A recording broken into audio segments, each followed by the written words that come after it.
Hello everyone, मैं हूं कामरान चौधरी और आप देख रहे हैं केमिस्ट्री विद कामरान।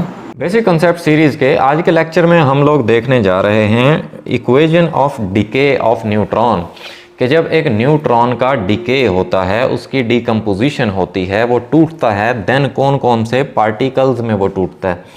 लेकिन इसकी डिके की इक्वेशन पर आने से पहले मैं आपको थोड़ा सा रिमाइंड करवा देता हूँ अबाउट न्यूट्रॉन। अब न्यूट्रॉन बेसिकली क्या होता है? न्यूट्रॉन को आप इस तरह से डिफाइन करते हैं, इट इज ए सब एटॉमिक पार्टिकल। एटम का पार्टिकल होता है neutron of about same mass as a proton। और इसका न्यूट्रॉन का जो मैस होता है वो जितना प्रोटॉन का मैस होता है उतना ही तकरीबन न्यूट्रॉन का मैस होता है। ठीक है, फिर नेक्स्ट पॉइंट, न्यूट्रॉन पर कोई चार्ज नहीं होता, इट हैज़ नो चार्ज। ठीक है, अच्छा, फिर ये जो न्यूट्रॉन होता है ये पाया कहाँ जाता है? It is located in the nucleus of an atom. Neutron nucleus में पाया जाता है। सो अब हम देख लेते हैं न्यूट्रॉन के डिके की इक्वेशन। सो यहाँ पर हम लोग राइट कर लेते हैं न्यूट्रॉन को, जिसको हम स्मॉल m से रिप्रेजेंट करते हैं। न्यूट्रॉन के ऊपर कोई चार्ज नहीं होता, इसलिए हम नीचे की तरफ यहाँ पर 0 राइट कर लेते हैं। और इसका मैस जो है वो प्रोटॉन के मैस के इक्वल होता है, तो यहाँ पर हम लोग 1 लिख लेते हैं। मींस के इसका कुछ ना कुछ मैस होता है जितना प्रोटॉन का मैस होता है। तो ये जो न्यूट्रॉन का डिके होता है, जब न्यूट्रॉन टूटता है देन ये एक प्रोटॉन में टूटता है। प्रोटॉन पर पॉजिटिव चार्ज होता है और इसका मैस होता है एज कंपेयर टू इलेक्ट्रॉन या अदर पार्टिकल, तो इस वजह से हम इसको ऊपर 1 से रिप्रेजेंट कर लेते हैं।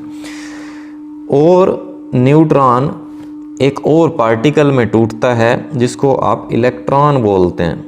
इलेक्ट्रॉन पर नेगेटिव चार्ज होता है और as compared to proton and neutron electron का मैस जो है वो निग्लिजिबल होता है, इस वजह से हम इसको 0 से रिप्रेजेंट कर लेते हैं। ठीक है, तीसरा जो पार्टिकल बनता है न्यूट्रॉन के डिके से, न्यूट्रॉन की डिकम्पोजिशन से, वो बनता है न्यूट्रिनो, जिसको हम n से रिप्रेजेंट करते हैं।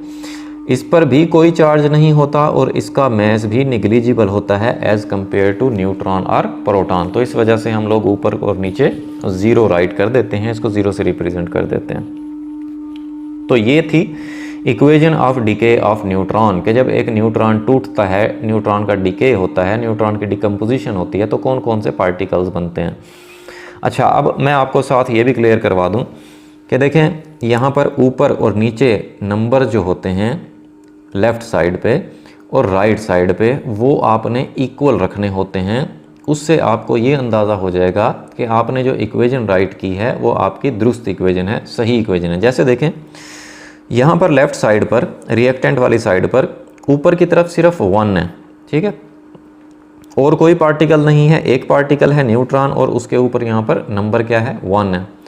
यहाँ पर आप देखें राइट साइड पर, प्रोडक्ट्स वाली साइड पर, यहाँ पर आप देखें नंबर्स, जितने भी नंबर्स होंगे ना उनको आप ऐड कर लें।